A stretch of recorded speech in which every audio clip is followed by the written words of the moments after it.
Muy bien. Bueno, pues vamos a tener una clase atendiendo a las este, inclemencias climáticas. Vamos a tener una clase más light, atendiendo también a que es la última clase de este diplomado. Siempre que me toca partir la última clase de un diplomado, me gusta recordar hacer una serie de reflexiones a los alumnos eh, con relación al papel del profesor, el papel del alumno en el aprendizaje. Y es que uno como profesor em, bueno, tiene la experiencia, yo tengo la experiencia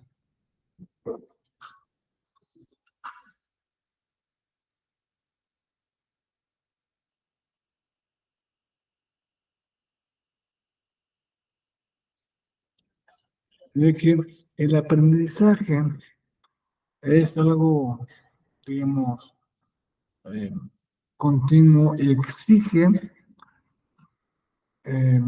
por parte del alumno, o de quien hemos sido alumnos, de un papel muy especial. Yo no recuerdo em, que algo concreto que haya estudiado en las clases de la carrera lo haya aplicado en la vida real. Más bien, todo es eh, auto, autodidáctico. Uno eh, tiene que ver, uno como alumno está ante un tema y el papel de maestro es ponerlos, guiarlos a las puertas del conocimiento, y una vez que uno les muestra pues, diversas puertas, uno como profesor, lo que no puede hacer es entrar por el alumno. Uno se debe interesar, se debe, eh, sí, bueno, si estamos estudiando ahora derecho, pues, o sea, algo que nos interese y con las herramientas que uno adquiere en los cursos, con esas herramientas, abrir la puerta, entrar y de alguna manera aprovechar tanto como uno pueda, tanto como uno quiera, llegar tan, tan adentro de la puerta como uno pueda. Entrar si le interesa, porque no todo le debe interesar a uno. Digo, hay miles de cosas que, o sea, el conocimiento humano se compone de tantas y tantas y tantísimas cosas que que no caben en un cerebro, a menos los que tenemos ahora. Pero es probable que después, en la siguiente evolución de la inteligencia artificial, sea insertarnos, o sea, meternos un chip, ¿no? Hacer un injerto de un cerebro artificial en nuestro cerebro. Lo que no está tan lejos como podemos pensar. O sea, ¿qué es más fácil? Que dejemos de usar la inteligencia artificial, que la usemos de modo responsable, de modo adecuado para, para nuestras necesidades, y no abusando de ningún modo de todas las infinitas oportunidades que nos dan. O más bien que cuerpo, nuestro propio cuerpo, acabe utilizando estas ventajas. Yo creo que mejor, ¿no? A que me destruya la inteligencia artificial. A que me eh, deje sin trabajo, o que yo no use, no decidamos en, en conjunto no utilizar la inteligencia artificial, porque puede ser muy peligrosa. Es potencialmente más peligrosa, esto es verdad, que todas las armas nucleares.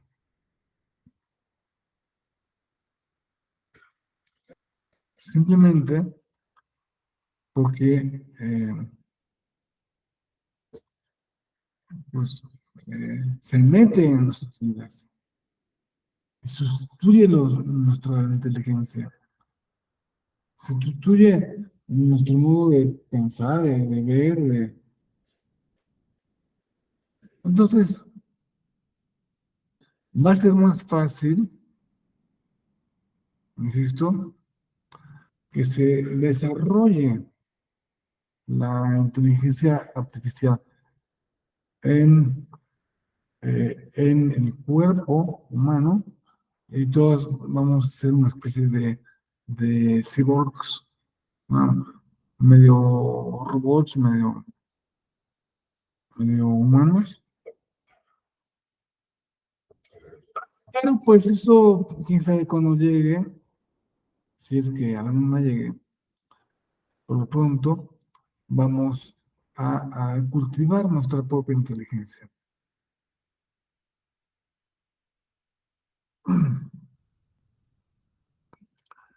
Un eh, alumno que entiende todos eh, todas las singularidades que, que nos da la lógica, de qué modo se puede aprovechar la lógica para nuestra vida cotidiana, de qué modo se debe aplicar la lógica para la vida jurídica, que es, imagino que todos somos abogados,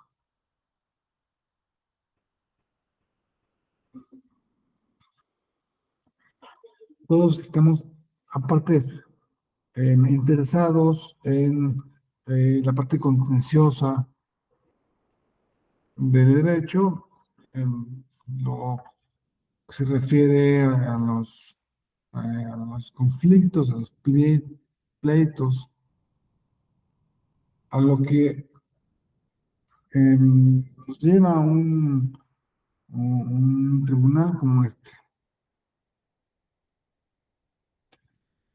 Entonces, puede ser que encuentre que, me interesa la lógica.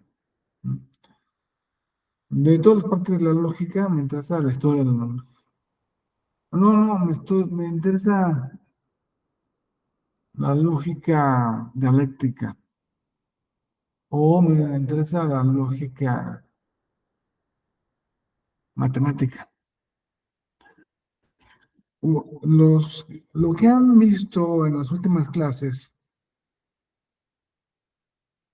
de este diplomado, temas de lógica proposicional, como el diagrama de Venn, los diagramas de Venn, eh, todo eso son maneras de aplicar la lógica de un modo eh, que nos acerca a la lógica matemática, pero de modo matemático. Entonces, que quien funda la lógica matemática eh, fue un alemán que se apellidaba Frege, pero no desarrolló todo. Puso la intención ahí de que todo el mundo se pudiera explicar con lógica. Todo el mundo se puede explicar con lógica. ¿Ustedes creen que todo el mundo se puede explicar con lógica? Parcialmente, parcialmente sí, parcialmente no tanto. Esto mismo, esos fenómenos de muchísimo calor, al rato no sé si vengan seguidos de fenómenos de huracanes, luego en invierno muchísimo frío, no nos da la clave de una lógica, así tal cual. O sea, la lógica es lo que se puede predecir y lo que no se puede predecir escapa de un modo de la lógica. Es decir, la, la lógica que no se, se refiere o no se queda en lo absolutamente predecible, se llama mm, caos.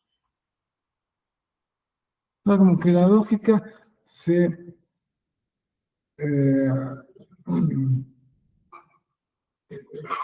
se identifica como en el cosmos, con el orden. Ustedes saben que en griego la palabra orden es cosmos y la palabra desorden es caos. Entonces, fue hasta el, hasta el siglo XX cuando por otros medios, por un lado se desarrolló la lógica matemática que desembocó en lógica proposicional y al mismo tiempo se estaba desarrollando una,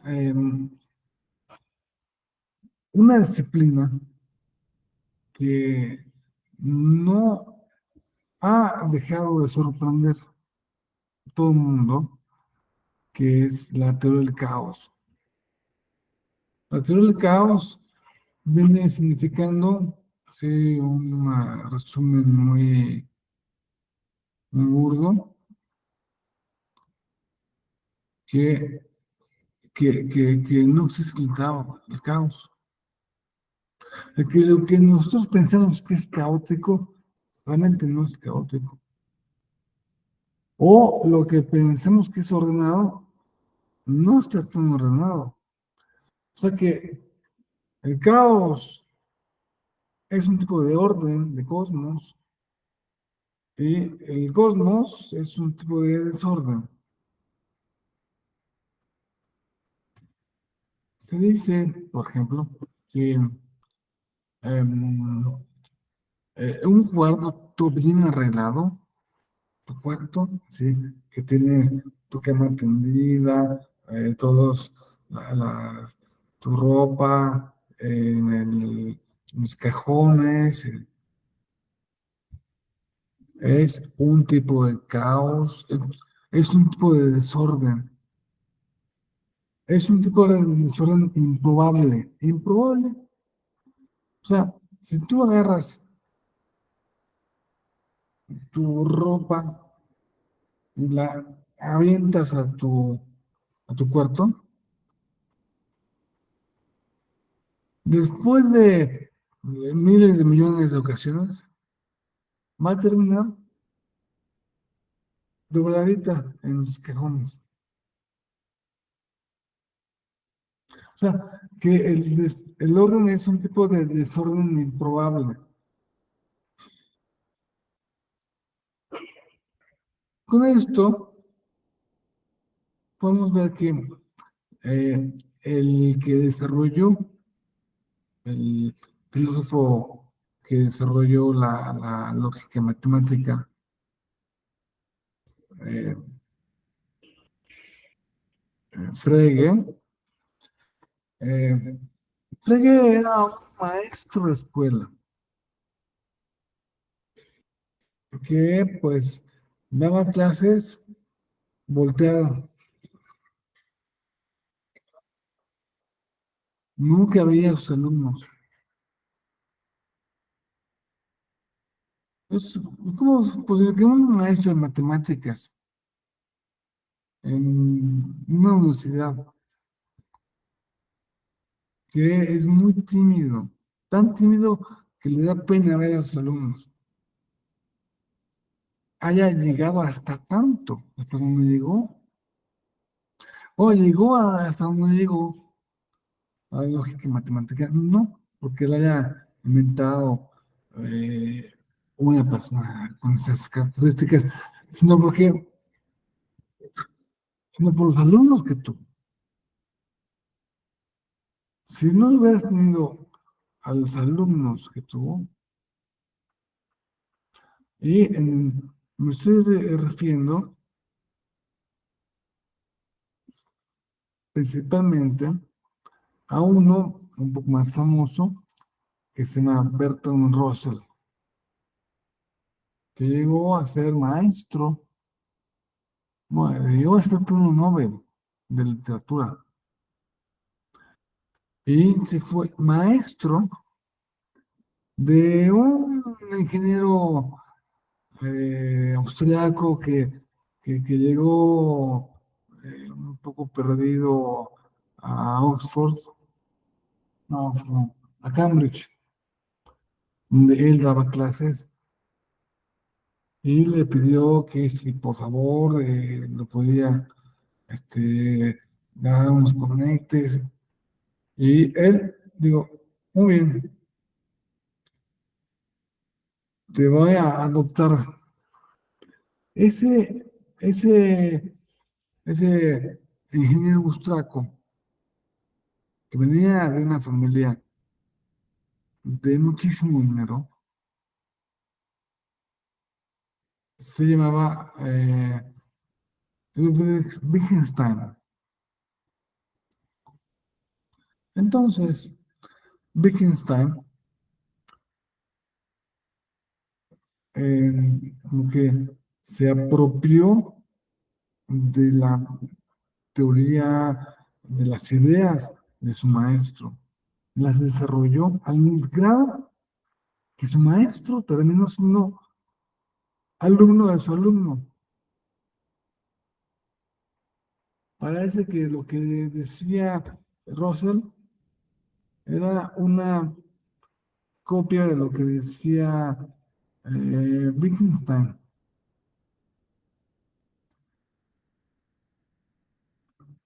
Y pues se dio un fenómeno muy curioso.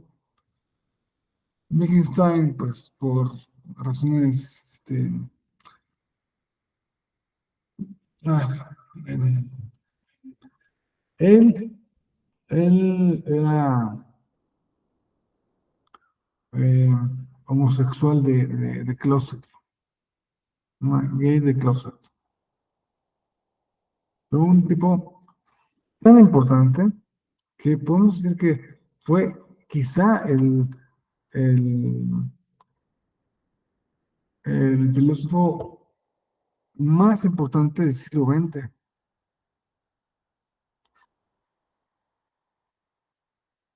Y desarrolló esta idea de hacer que todo el mundo, todo se explique con lógica. Todo se explica a través de la lógica.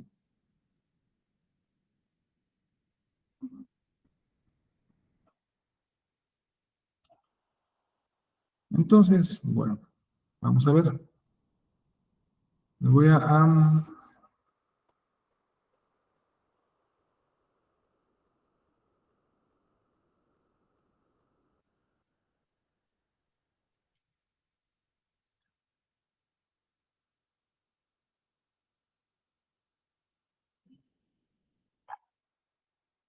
compartir esta, si puedo, es, em,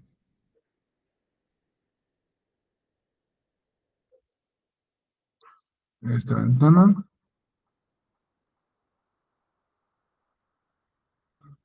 Aquí tenemos a dos grandes, de los más grandes filósofos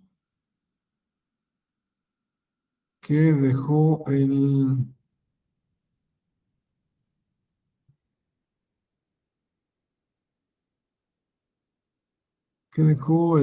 siglo XX.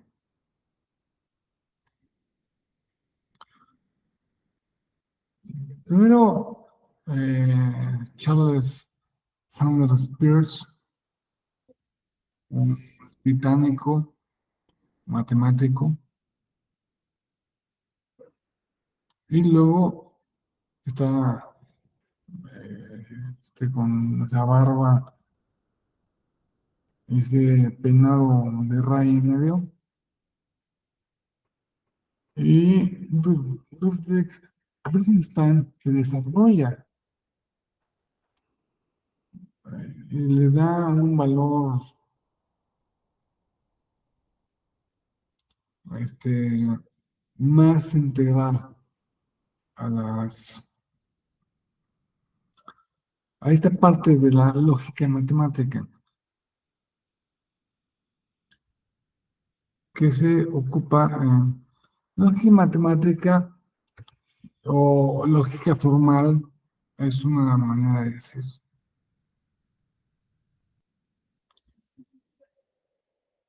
eh,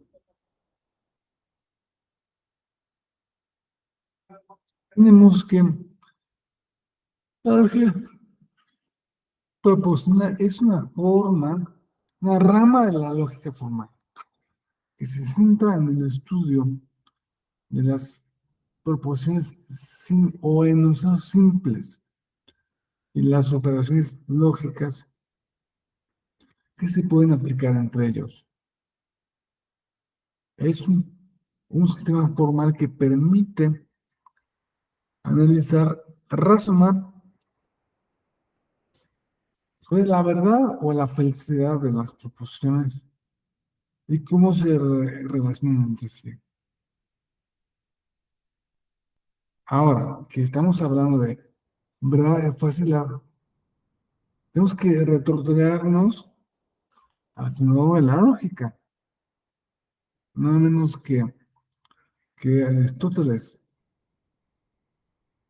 Él, eso va a ser un punto importante aquí. Antes de Aristóteles, Platón y Sócrates y los eh, filósofos presocráticos entendían a la verdad como una propiedad del ser. Tú eres verdad porque eres.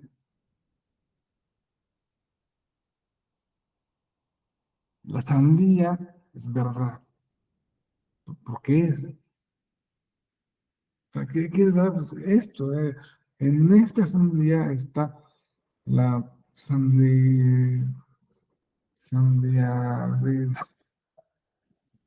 el ser sandía.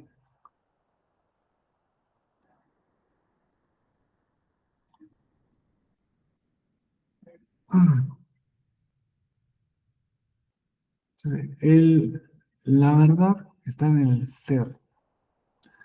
Esto lo llevó Platón a un paso más allá y dijo, bueno,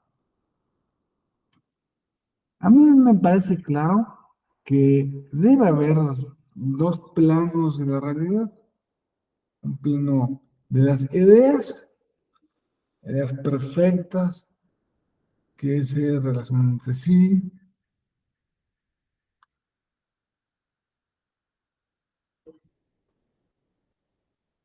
cada vez que pensamos en ellas, estamos eh, remitiéndonos a las ideas.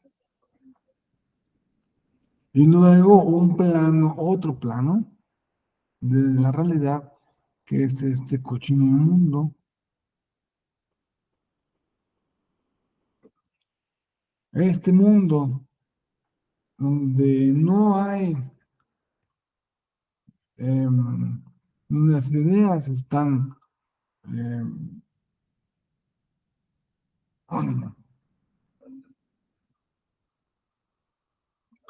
em, son únicamente sombras de o sea, donde todo es sombra de las ideas que están ahí, en el mundo de las ideas. Esto de que el mundo es sombra de otro mundo,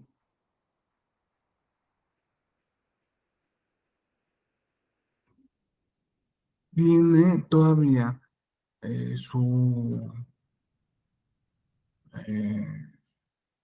algo de un parangón, o sea, todavía pervive en nuestros días. La idea de que la verdad es la realidad, y de que a través de la realidad podemos acceder a la verdad.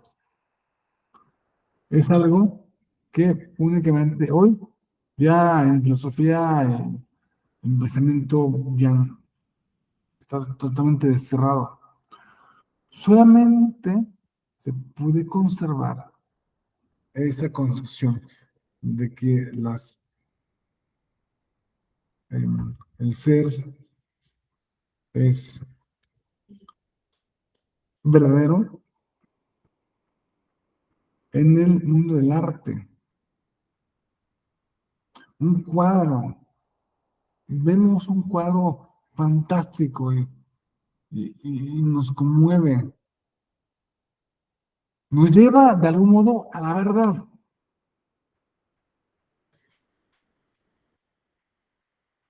al contacto con el mundo en sí. La concepción de Platón, de que hay unos mundos, un mundo de las ideas y otro mundo material, todavía existe. Todavía, en general, ya no, ya la filosofía no acepta eso de ningún modo. El único que acepta, el único lugar donde se resguardan esa concepción de los mundos es quizá en las matemáticas. Hay matemáticos serios de hoy, no del siglo, no, de hoy, para que están vivos. Son matemáticos importantes que siguen diciendo que a lo mejor sí hay un mundo de las ideas matemáticas. En ese mundo de las ideas matemáticas, pues vive, viven los números, viven las relaciones lógicas, porque las matemáticas son lógica.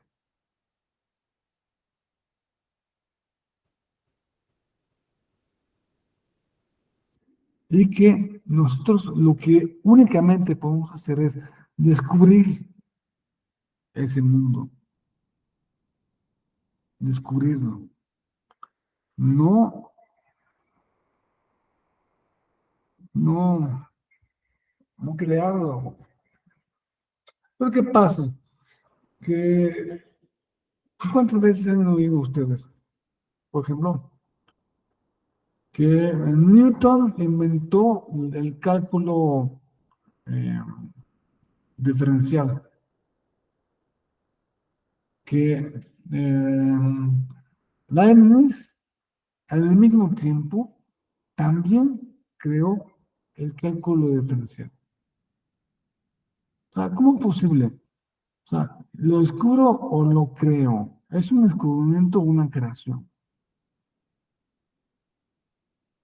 Bueno, es una cosa que pues está sujeta a debate todavía y pues ustedes pueden tener una mejor opinión. Lo que parece ser es que pues se, un lado se descubre algo que ya está ahí en ese mundo de las matemáticas y se crea, se inventa también un, un em, algunas cosas, son los números, pues son claramente creación cultural. O sea, el que el uno sea así, el que el 2 sea así, es algo que se le ocurrió a alguien. Ah, que el 4 es así. Bueno, estos son los números arábigos, que no son de Arabia, son de India, la India. Bueno, eso sí es creación humana. En cambio, eh, el concepto de que dos cosas más otras dos cosas es igual a cuatro cosas, es claramente un descubrimiento, porque no podemos pensar en un universo en el que 2 más 2 no sean 4. No, no. Es fundamentalmente imposible. A ese nivel llega la importancia de las matemáticas.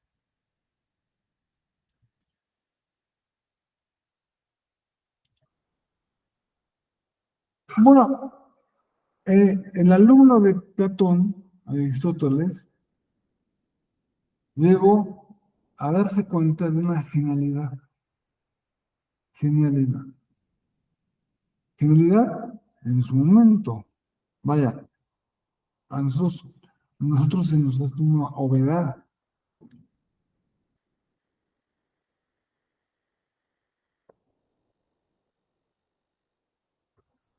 y es que la verdad está en el lenguaje, las proposiciones del lenguaje, y distingue claramente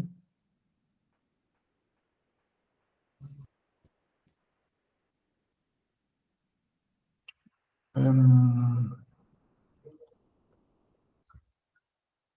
distingue em, los conceptos, las proposiciones de los razonamientos. Aquí no vamos a hablar de los razonamientos, porque es algo que ya vimos en la clase de, eh, de lógica en las sentencias. Vamos a centrarnos en las proposiciones.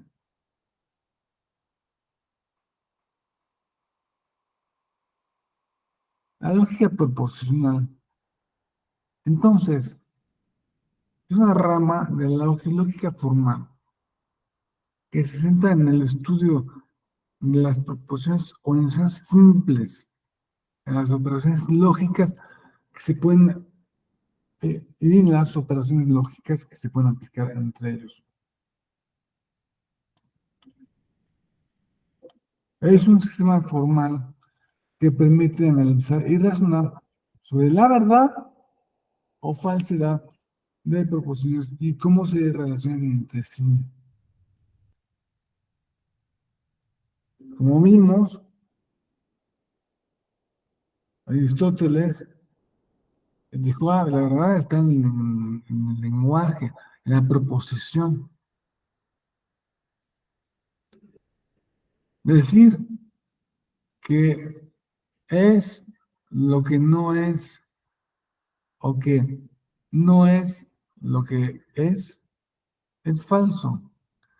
Decir que es lo que es y que no es lo que no es verdadero. Esa es la fórmula aristotélica tan sencilla. A través del lenguaje se revela la, em, la relación entre la mente y la realidad. Decir que el árbol es verde puede ser verdadero, puede no ser verdadero. Hay árboles que no son verdes. Se quema un árbol, ya no deja de ser verde. Ahora, si se quema, pues a lo mejor deja de ser árbol, ¿no? En fin,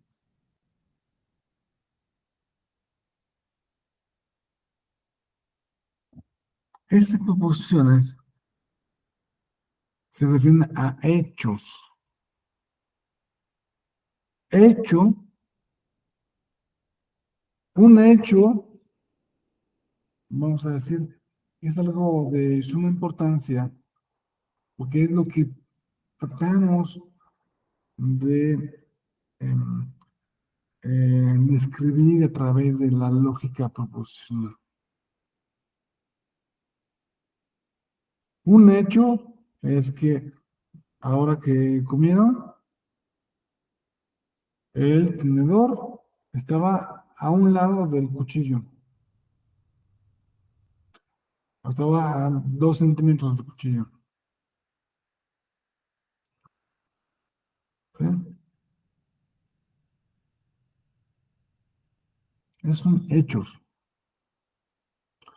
Si tratamos de convertir todo el mundo en hechos, hechos, hechos, yo trato de describir toda la existencia a través de hechos y decir, este vaso tiene agua,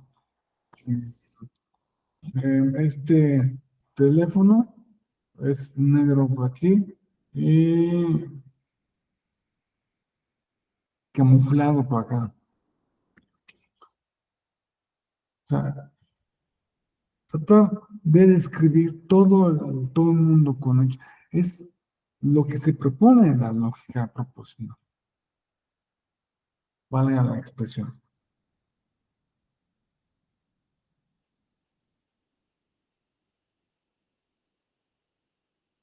Y pues esto tiene muchas limitaciones. La más grande de las limitaciones es que pues el mundo no se puede describir no se reduce a hechos. O sea, gran parte del mundo material se puede describir con hechos. O sea, describir, fíjense la palabra, describir. El intento es que a través de miles de millones de millones de millones de trillones de proposiciones se describa el mundo como es. Ese es el propósito de la lógica matemática. Y ese es el propósito de la lógica proposicional, que pues, es una parte de todo. Y pues, ¿qué limitaciones encuentran ustedes um, a esta, a esta lógica proposicional? Entendida como el intento de describir el mundo como si fuera un cuadro, pero con proposiciones.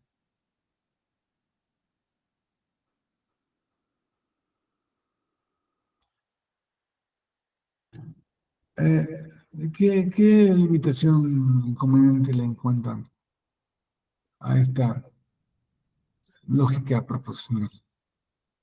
A ver, Adelante, Marcelo. maestro, quizás una limitación sería nuestro trato social en ¿Qué? cuanto a las emociones, en el trato social. Una relación de amistad, quiero poner el ejemplo, no sé si se me permita, no está regida por una lógica a veces, sino por una emoción. Entonces no se puede explicar a veces del todo una relación de amistad a través de la lógica. Digo, estoy siendo No, crítico a la lógica proporcional, no significa que quizás yo estoy equivocado, quizás yo le veo esa limitante en ese punto, ¿no? No todo lo podemos ver como un hecho, porque entonces, y ¿dónde menos, dejaríamos la matemática, como usted dice, ¿no? Sino que son varias lógicas, ¿no? Están correlacionadas, pero no considero que pudiera ser un tipo de lógica para todos los eventos. Los hechos políticos no son lógicos a veces, no pueden partir de una proposición, no le podemos a un hecho político no lo podemos poner en el plano cartesiano y decir cuál es el contrario sensu de ese hecho que acaban de hacer en tal partido porque viola la norma, ¿no? Vigente, digo, estoy de acuerdo con que la de, política es lo irracional. estoy hablando en una forma de ser crítico de que no podemos ver todo desde el punto de vista Siempre lógico. se considera ¿Cuál es la gran utilidad que yo sí le veo a la lógica proporcional, maestro, en el ámbito jurídico? Definitivamente. Y esas tablas que nos enseñó el maestro Abelardo en la clase anterior y que pues, hoy lo estamos reafirmando, ya menos, la verdad. no lo hemos visto, pero nos enseñó unas, dijo que usted terminaba con ese tema. Pero quiero llegar a ese punto porque la bicondicional es para el método científico, desde mi punto de vista, sí, solo sí. En cambio, la necessitud y la necessitate, si no estoy bien, corrígeme, Jorge, no sé pronunciar bien el latín, pero No, me no, corrige, por favor. no. Considero de gran utilidad desde mi punto de vista en el ámbito jurídico, maestro. Eso es lo que yo pudiera decir, que no todo lo puede explicar la lógica proporcional. Fueron las opiniones que le acabo de vertir. Gracias, maestro. Muy bien, pues muchas gracias. Creo que pues tienes toda razón. O sea, lo irracional no puede ser explicado con instrumentos racionales. Y hay mucho de irracional en nuestro mundo. Y siempre se entendió que lo político es lo irracional. Pues sí, Kelsen decía, bueno, yo puedo describir cómo es la norma, las partes formales de la norma, y si es A, es B, ¿no? Em, y pues cómo se relacionan lógicamente con otras normas. Pero ya el contenido mismo de la norma es algo irracional. Tú puedes decir, en México los coches eh, van por el carril derecho. Y quien vaya por el carril izquierdo va en sentido contrario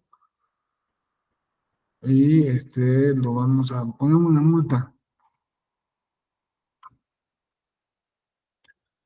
Entonces, pues, o sea, la estructura lógica de la norma es si es A, es B, ¿no? O sea, como definimos que por aquí en México se circula por la derecha, de ahí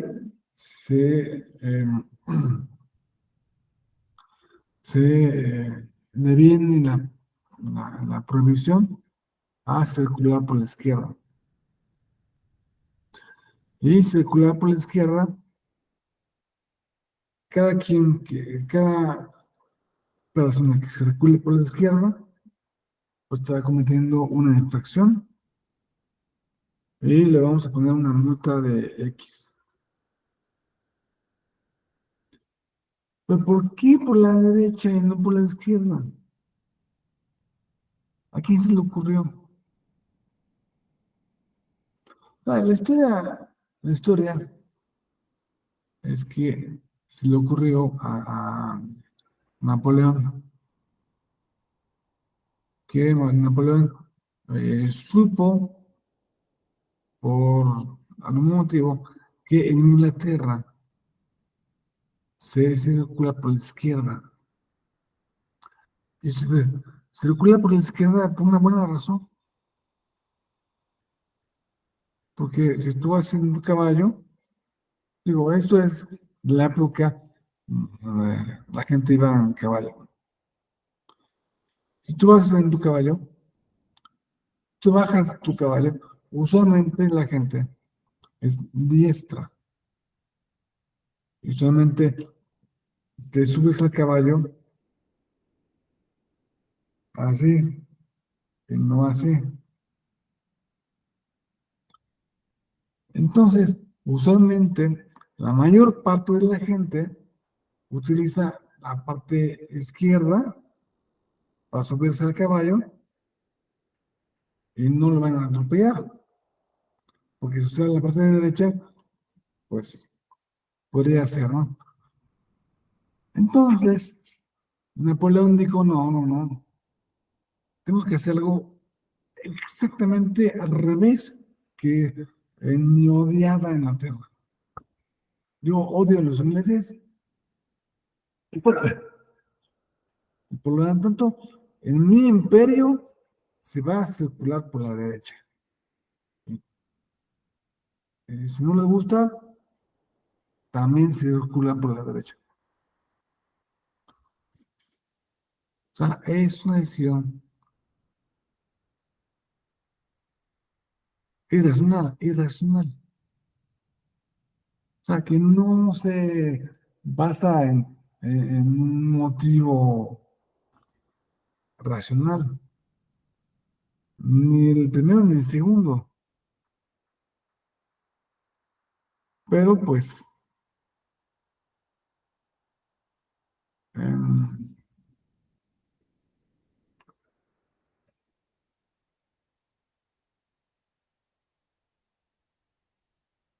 vamos a ver. Mm,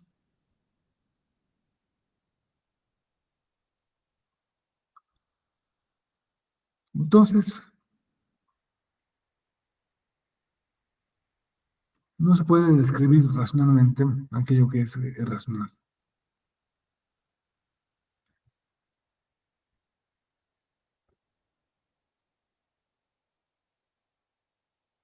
Veamos la definición de lógica proposicional.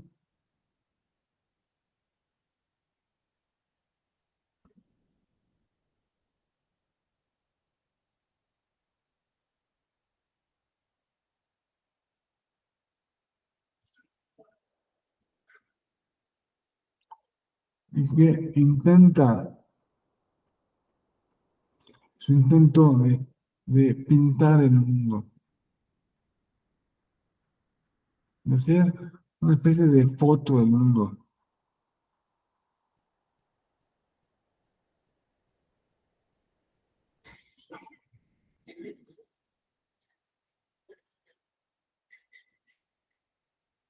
recuperando la noción aristotélica de verdad como una cualidad que está en el lenguaje.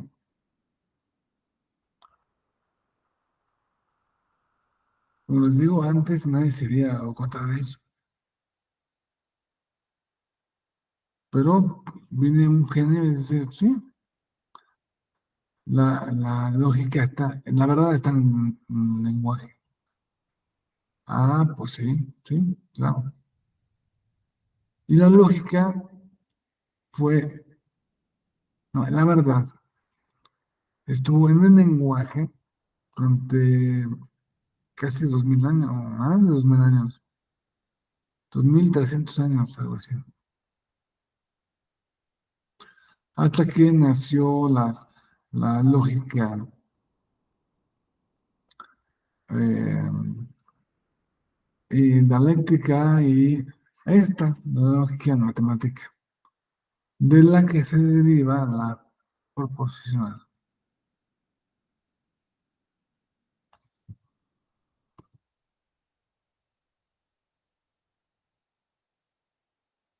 que pretende construir fórmulas lógicas.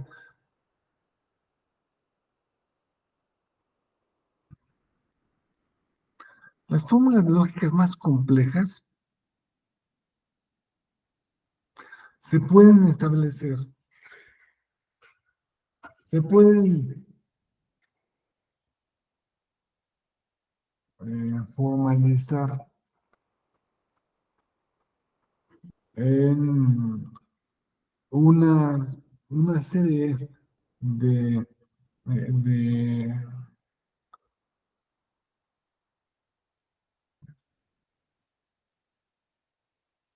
una serie símbolos, se puede simbolizar. Y se puede advertir la verdad, se puede llegar a la verdad utilizando las tablas de verdad, que las vamos a ver sumamente enseguida. Reglas de inferencia y otros métodos.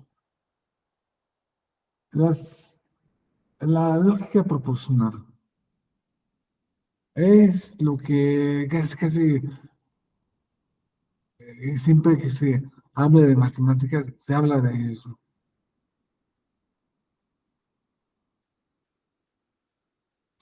Es la manera en que se describe eh, los,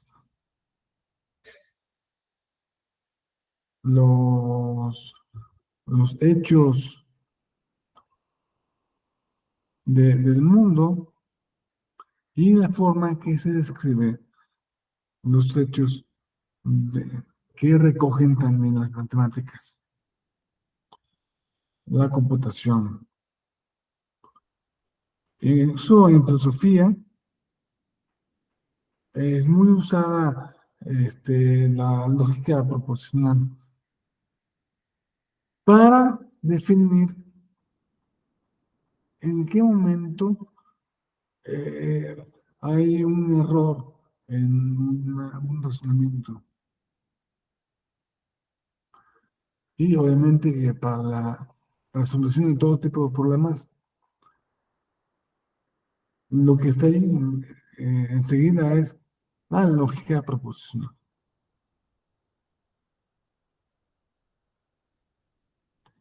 Vamos a hacer una pausa, después de la cual vamos a ver em, rápidamente el concepto de tablas cerradas, para qué se usan. No sé si nos alcanza a ver algún ejemplo o no. Y vamos a ver em, su utilidad. Muchas gracias. Yo tengo que son las 5:02. ¿Qué le parece si hacemos una pausa a las 5:15? Bueno,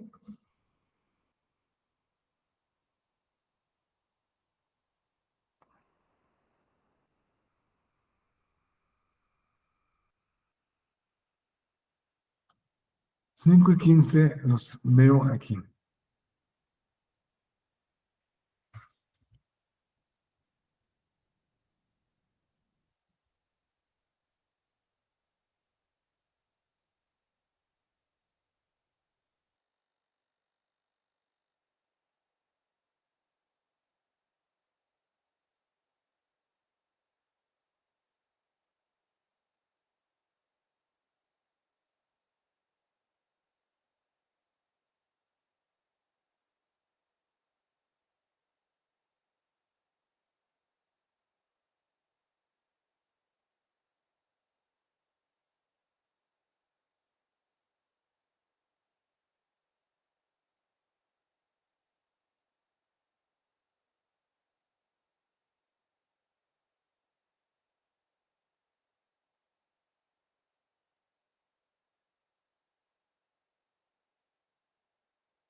Bueno, pues ya estamos aquí para ver lo último del último. ¿Mm? Espero que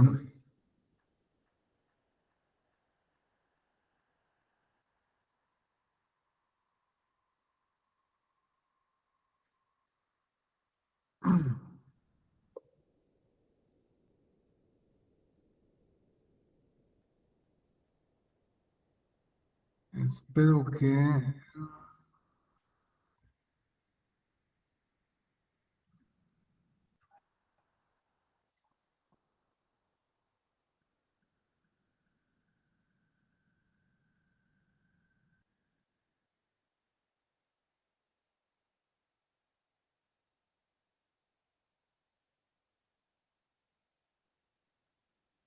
veamos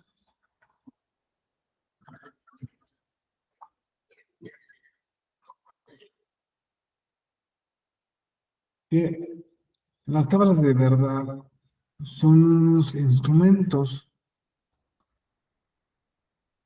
que, que diseñaron unos lógicos y filósofos para comprender, para distinguir cuándo una proposición, en- la unión de una proposición con otra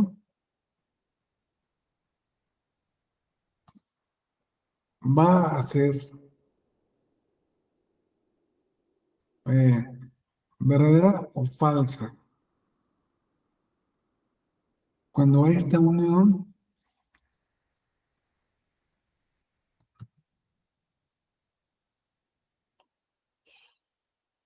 son herramientas utilizadas en la matemática,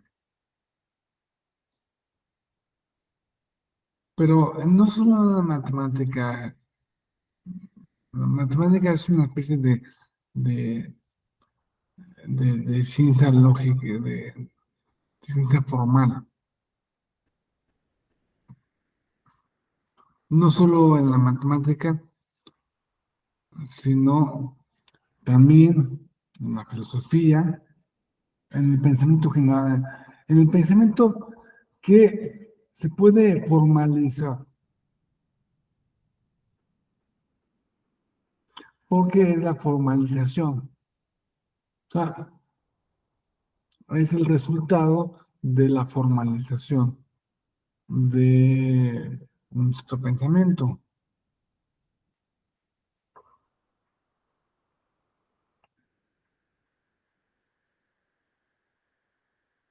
A través de la tabla de verdad, vamos a conocer si es verdad o si es falsedad una cierta, la unión de dos proposiciones. Estas tablas pretenden presentar todas las combinaciones posibles y muestran todas las variables en el resultado de la proposición o fórmula de cada una de estas combinaciones.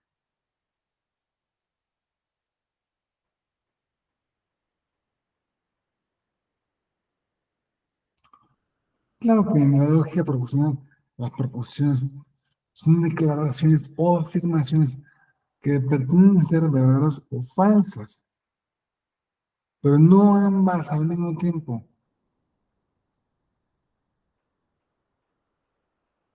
Estas proposiciones se pueden combinar mediante operaciones lógicas para formar proposiciones más complejas. Es decir, pero nunca atentando contra el principio de no contradicción. El principio de no contradicción es igualmente válido, como lo descubrió Aristóteles, para todo tipo de lógicas, para la lógica dialéctica y más aún para la matemática.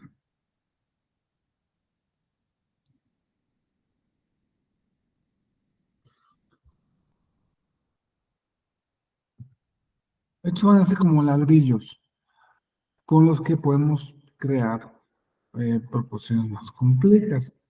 Una, eh, un- una proporción compleja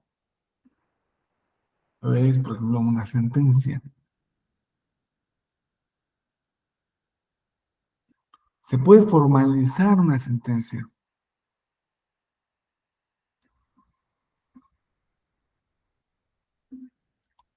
pero siempre teniendo en cuenta que para eso hay que reducirla a sus componentes mínimos, conceptuales.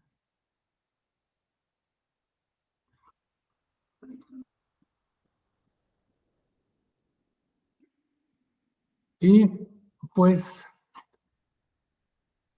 en las proposiciones se pueden unir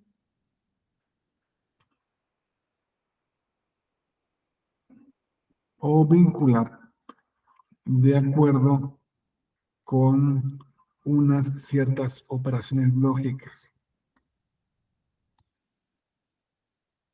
Aquí vemos que la principal, aquí vemos las primeras tres,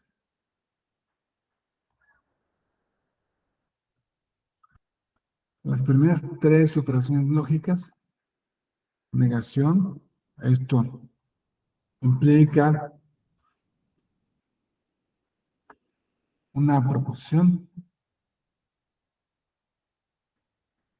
que el valor de verdad es el opuesto. Por ejemplo, si la proposición hace sol, la negación es no hace sol.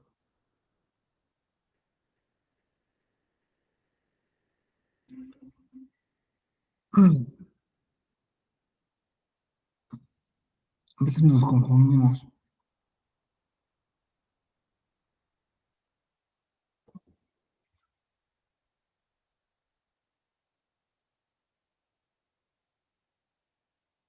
Con esta, con este operación lógica tan simple, creo que puede ser de la principal de nuestras fallas, ¿no? Saber qué es lo opuesto, qué es lo contradictorio, que supongo que lo vieron anteriormente en dos clases con el doctor Abelardo Hernández, o la conjunción que utiliza para combinar dos proposiciones. Y solo es verdadera si una es verdadera.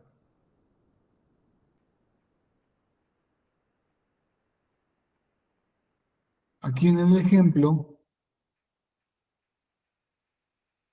si en la proposición hace sol y la proposición es un día caluroso, como hoy, la conjunción sería hace sol y es un día caluroso. En cambio, la disyunción es lo contrario. Se utiliza para combinar dos proposiciones y es verdadera al menos una de las proposiciones. No es, ah, y es verdadera al menos cuando una de las proposiciones es verdadera. Por ejemplo, sí. La proporción P es hace sol y la Q está nublado. La disyunción es de P y Q es hace sol o está nublado.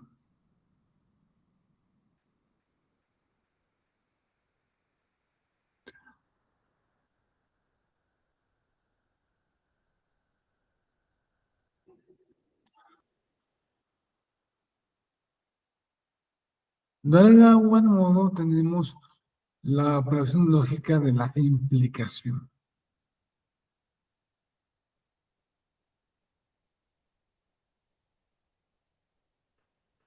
La implicación se utiliza para vincular una proporción con otra, queriendo decir que una lleva a la otra, una implica a la otra.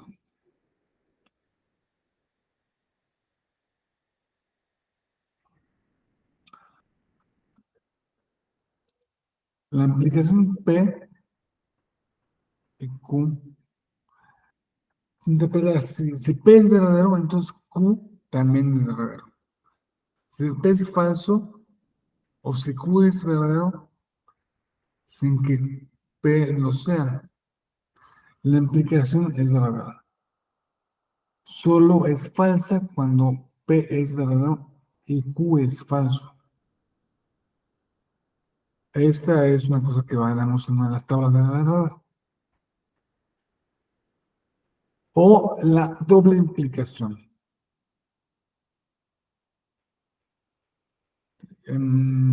Sirve para establecer una relación equivalente entre dos proporciones. La doble implicación de PQ es verdadero cuando y Q tienen el mismo valor de verdad. Es decir, cuando ambas son verdaderas o son falsas.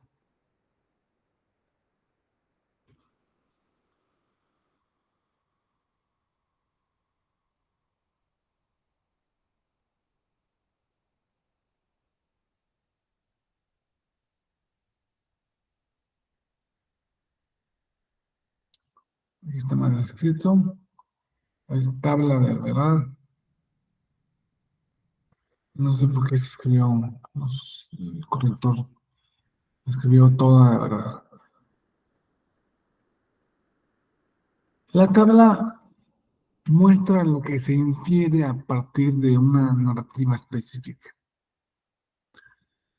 Si la narrativa cambia lo que se infiere. Claramente, vamos a basarnos, esta va a ser, ahora sí, esta va a ser nuestra base.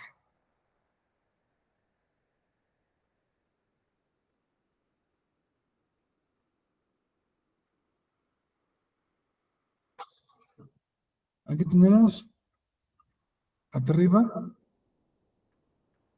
la, la proporción P y la proporción Q. Y aquí vamos a poner la operación lógica determinada, que es cambiante en cada caso.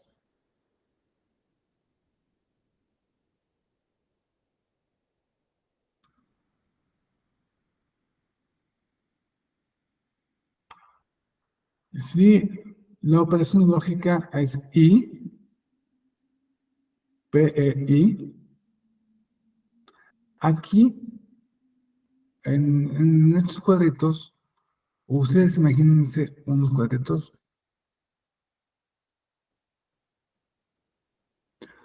se va a poner el resultado. El resultado va a ser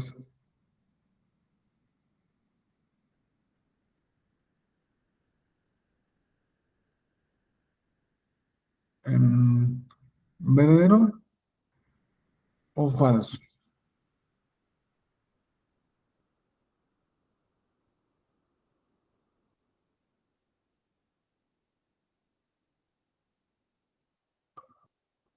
la conjunción y se simboliza como este puntito. P, puntito Q. O sea, P, E, Q. P y Q.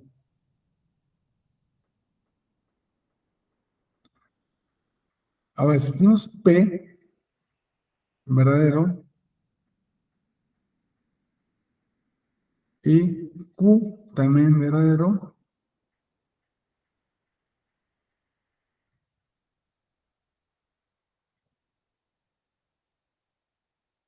pues el resultado va a ser también verdadero. ¿Ok?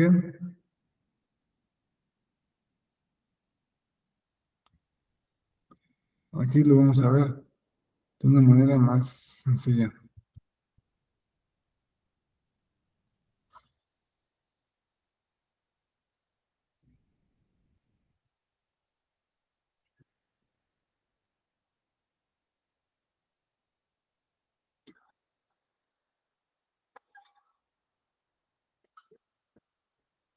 Si P es verdadero, pero Q es falso, ¿cuál es nuestra solución? Que va a ser falso. Si P es falso y Q es verdadero, la solución es falsa también.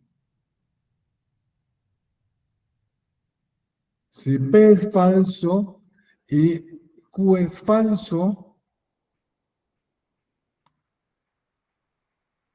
en la conjunción va a ser también falsa.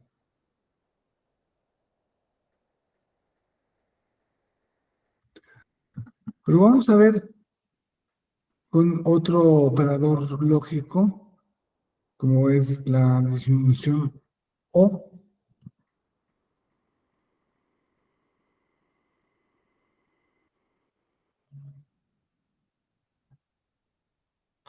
P, O, Q.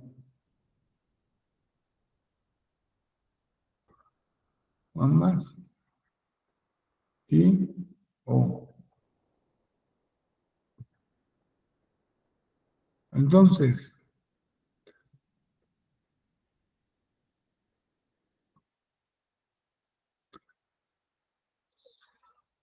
esto, aunque parezca otra cosa, significa O. Esta, como para que pase de B, es O. Si P es verdadero, o Q es verdadero, pues la proporción va a ser verdadera.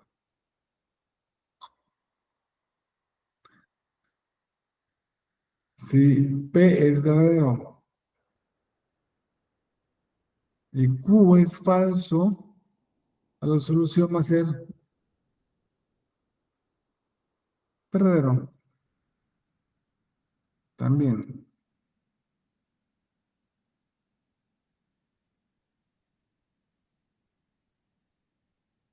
Si P es falso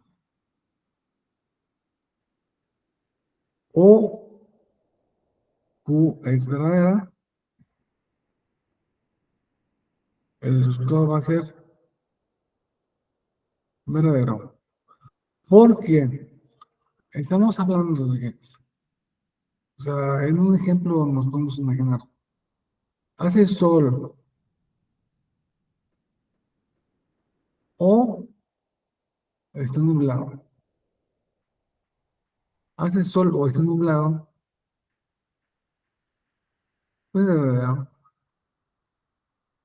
O no hace sol,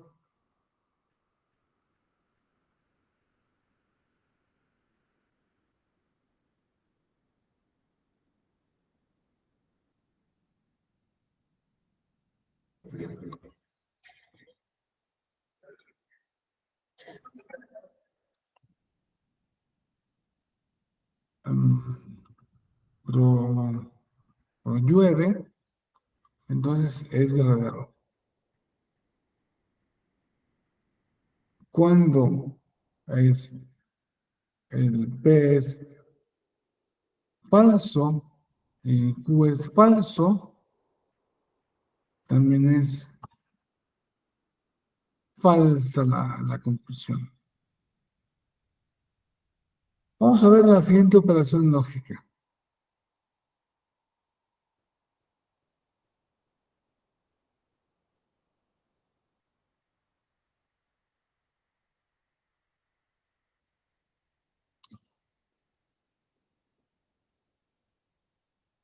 La de exclusión. O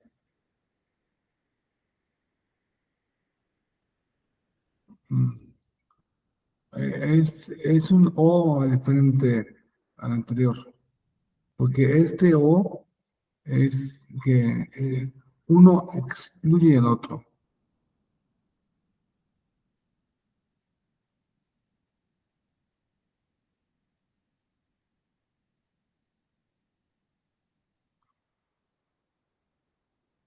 Y se simboliza la exclusión con ese simbolito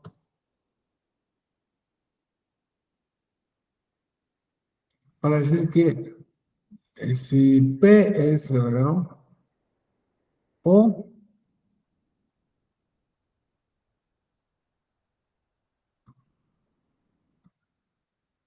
Q es verdadero, entonces es falso. Si P es verdadero,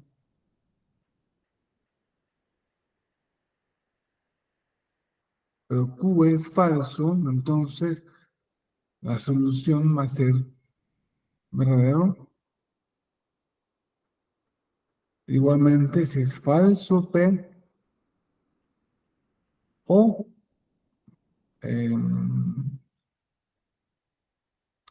Q es verdadero, entonces será verdadero.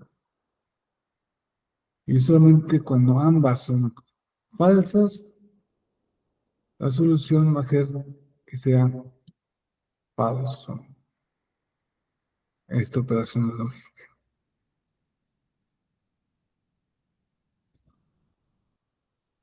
Vamos con otra operación lógica que es la bicondicional. Sí y solo sí.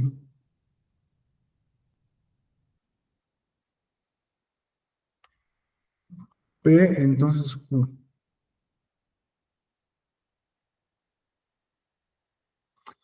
La bicondicional se simboliza con unas rayitas, así.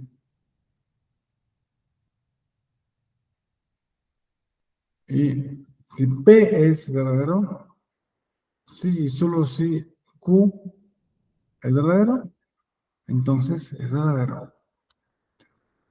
Si B es verdadero, si P es verdadero y Q es falso, veamos. Entonces, la solución va a ser falso.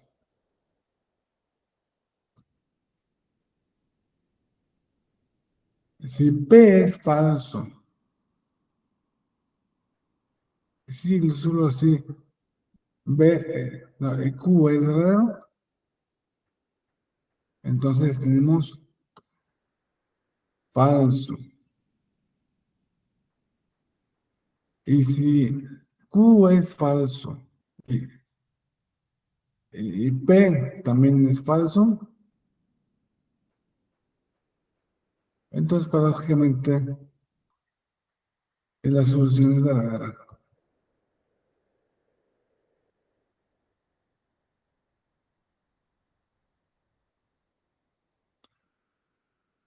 Bueno, pues vamos a la siguiente operación lógica, que es la condicional,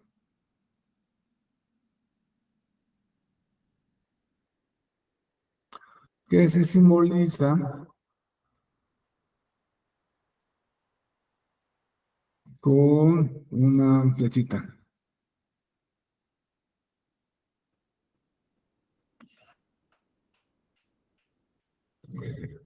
Si pasa algo, entonces algo.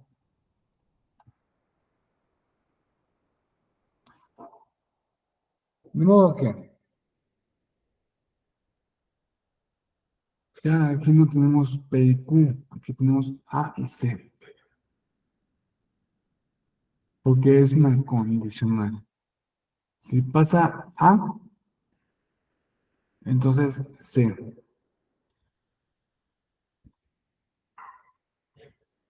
Si A es verdadero, y C es verdadero también, la solución va a ser verdadera. Pero ¿qué pasa si A es verdadero y C es falso? Pues la solución va a ser falsa también. De igual modo, si A es falso, sí, entonces, y C es verdadero, entonces va a ser verdadero. Si A es verdadero, C es falso, y C es falso, entonces va a ser verdadero.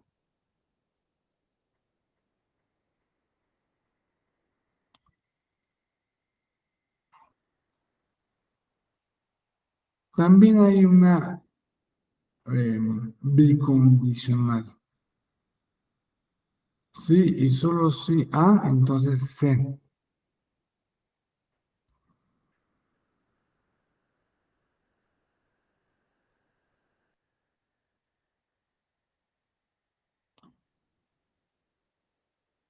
Aquí en nuestra tabla,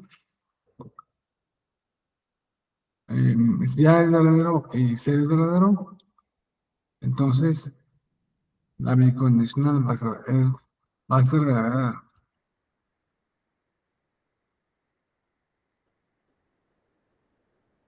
Si A es verdadero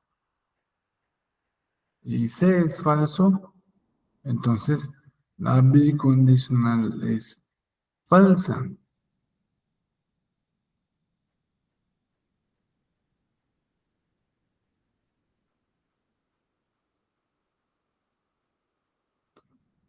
Si F, no, si A es falso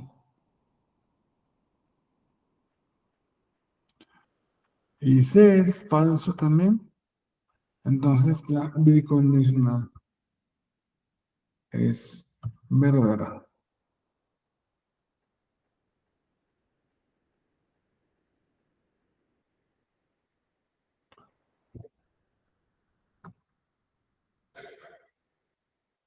Así se pretende em, formalizar todas las relaciones conceptuales.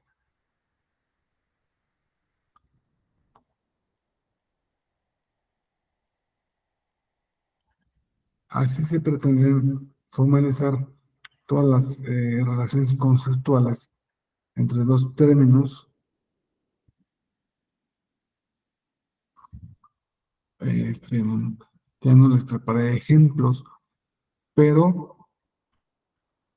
eh, se usan, si quieren, ahora que les pase si quieren, este, eh, esta presentación,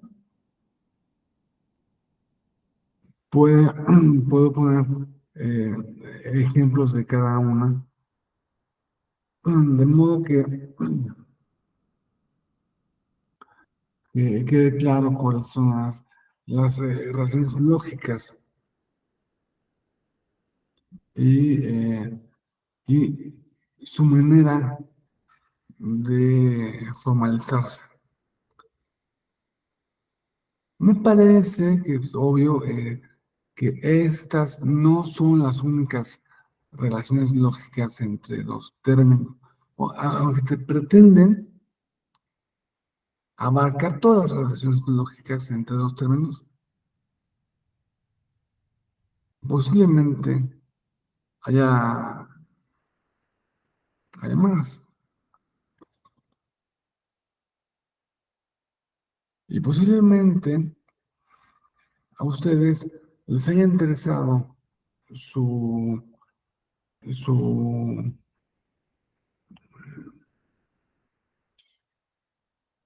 em, espero que haya sido de su interés el, el diplomado de lógica jurídica,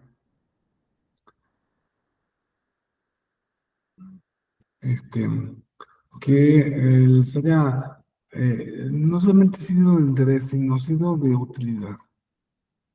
Porque hay algunas cosas que pues uno las estudia y o sea, se entran por aquí, salen por acá y no pasa nada. Pero esto puede ser que nos sirva mucho a nosotros a la hora de, de decidir si un razonamiento es correcto o si a lo mejor si somos los jueces, si alguna de las partes nos está tratando de meter el- una zancadilla con una falacia. Bueno, o sea, esto no pasa a la prueba de la tabla de la verdad. Es falso.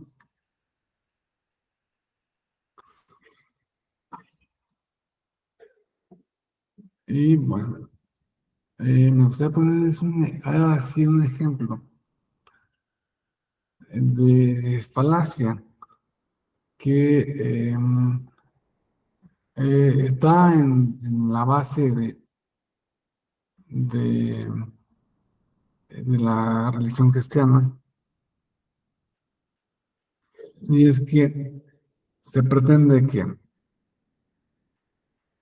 eh, tenemos que ser bautizados porque nuestros primeros padres, Adán y Eva, si es que existieron alguna vez, él y ella cometieron un pecado original. Eso es el pecado es una falta, un insulto contra alguien.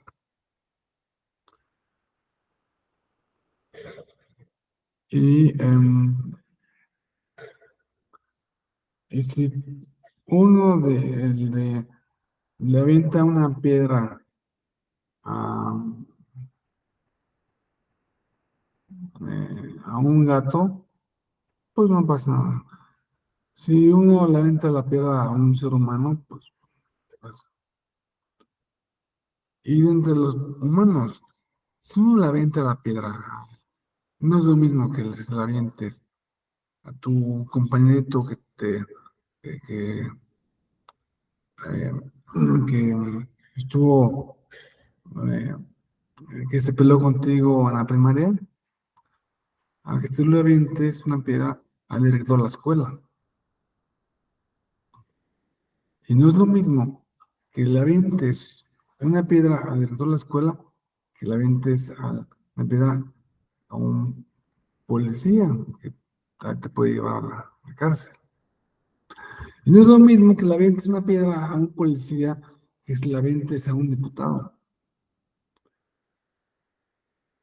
o a un presidente o a un rey, a un emperador. O sea, la gravedad va aumentando según el tipo de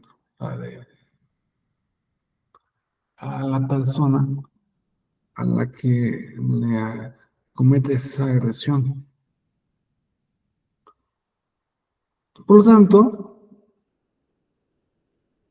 si el pecado fue una falta que ofendió a Dios, pues la falta se comete en infinita. Y no hay modo que tú puedas, con tus medios humanos, liberarte de esa falta infinita. Lo que, a ver, ¿dónde está la falacia ahí? Porque eso sería como decir que yo le aviento una piedra a un tigre, entonces mi acto es rayado, por el tigre es rayado. O le aviento una piedra a, eh, no sé, a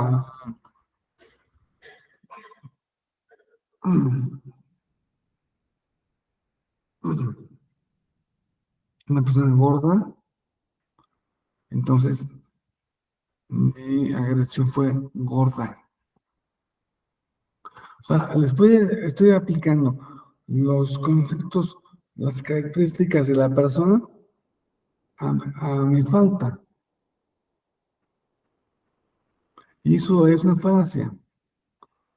No porque el tipo está gordo, mi pedalada va a ser gorda. No porque se ofenda a Dios, que es infinito, entonces la falta va a ser infinita.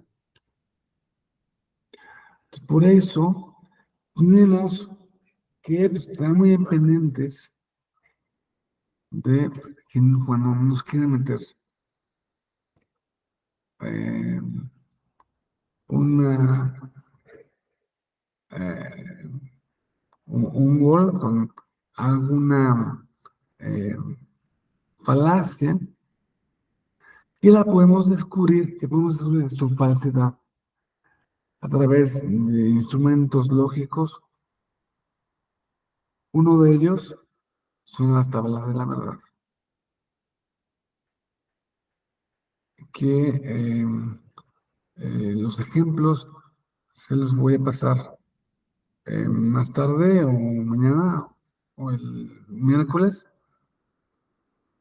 con la presentación. Le voy a mandar cada ejemplo para que les quede muy claro a qué se refiere y cómo se usa, por qué es útil, por qué son útiles estas tablas de la verdad.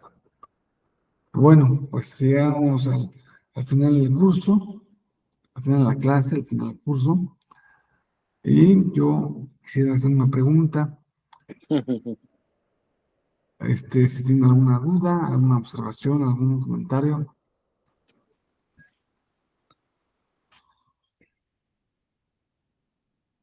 Marciano. Sí, maestro, más que una duda, es un complemento lo que yo le quisiera pedir, robándole unos 2 minutos. Usted, cuando empieza la clase, habla de Platón y dice el ser, cuando nos puso el mundo de las ideas y lo que era dos mundos, ¿no? El mundo ideal y el mundo de lo que se reflejaba y todo eso. Y en otro diplomado, en el de ética, usted nos dio, creo, la primera o la segunda clase, y ahí refirió que el humanismo había sido derrotado por el ser de lo que había expuesto el filósofo Heidelberg, si no recuerdo. Entonces, nada más quisiera preguntarle cuál fue el filósofo, porque me quedé en esa duda. Ya no nos los explicó, solo nos los comentó, nomás para que a que yo haga la lectura. ¿Por qué ese día dijo, hay políticos, dice que se quedaron con el humanismo, pero el humanismo fue derrotado de Descartes? No sé si te acuerdas de esa plática. Y Sí, sí, me quedé sí. con esa inquietud. ¿Cuál fue el filósofo realmente que usted catalogó como el más importante? Yo me estaba refiriendo a Heidegger. Heidegger escribe, Ese.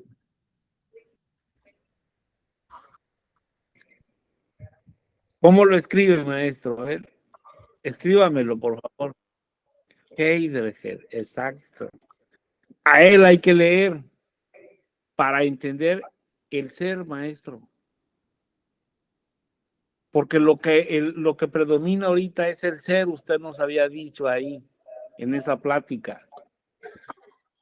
bueno, sí, lo que pasa es que Heidegger parece entender ser un filósofo antihumanista o posthumanista, Exacto. en el sentido de que dice, pues la filosofía solamente habla del ser humano, ¿ya?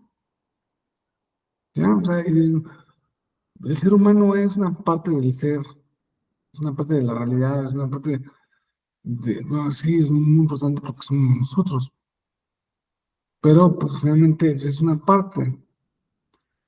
Si queremos estudiar, abordar el conocimiento del ser, no nos podemos quedar con un pedacito minúsculo del ser que es el ser humano.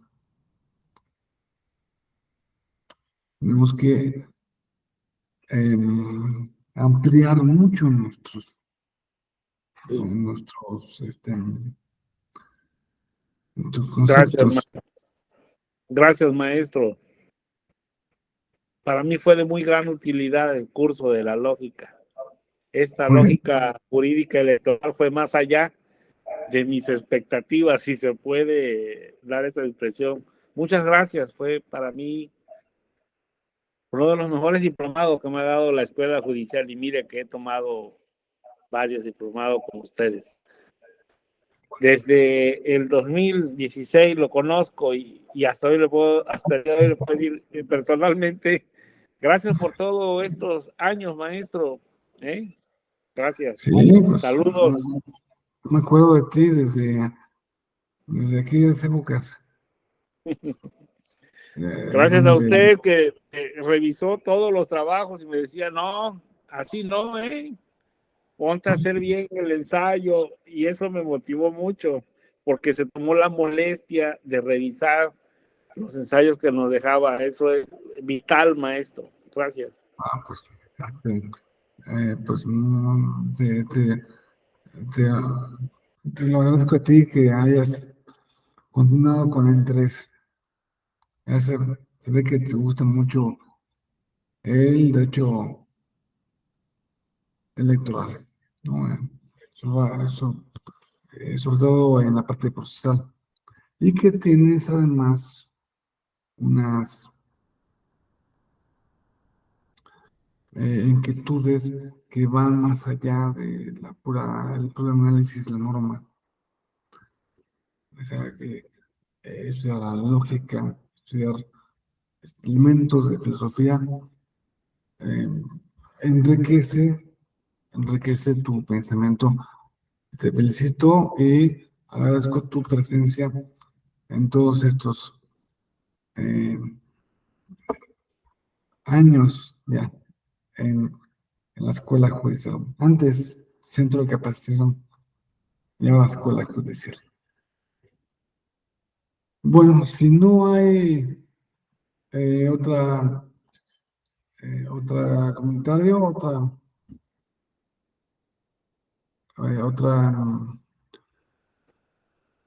duda, Hay un entonces compañero. me despido y espero ¿Le verlos. quiere hablar otro compañero? ¿Perdón? Jorge le quiere hablar, maestro. Jorge, Sí, maestro, Jorge, perdón. adelante. Le quería preguntar, ¿por dónde podemos ver el material que nos va a pasar? ¿O se lo podemos pedir directo a su correo? A ver, yo se lo voy a mandar al personal aquí de la escuela y en concreto a Miguel Ángel Sánchez Vieira y él se los manda a ustedes. Ok, maestro, muchas gracias. Muy, muy buen diplomado, la verdad. Y pues yo diría un hasta pronto, porque a lo mejor me lo encuentro en el de epistemología o en el de pensamiento crítico. Bueno, eh, esperamos que sí. Jorge, se ve que tú también tienes un gran interés en eh, no solo en cultivarte en la parte eh, normativa, sino en ampliar tus conocimientos, ampliar tu, tu vida intelectual, tu mente, lo que es muy loable, muy loable. Bueno, muy bien. Entonces, em, si no hay otro comentario,